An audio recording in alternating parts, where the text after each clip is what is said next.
Magandang tanghali po sa ating lahat. Papunta po kami ng Samat Medical Center para sa aking check-up ng hemoglobin. Yung result naman maganda, 135 yung hemoglobin ko, normal na normal.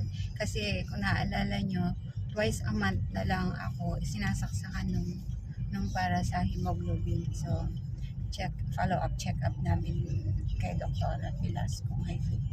Kung napapansin nyo, lagi ako naka-bonnet lately kasi ang daming nalalagas na buhok sa akin.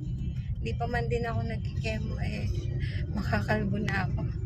Pero okay lang, buhok lang naman yun, tutubo at tutubo yan. Dalawa lang kami ni abay ko. Yan, since kayang-kaya niya naman na ako mag-isa, dalawa na lang uli kami.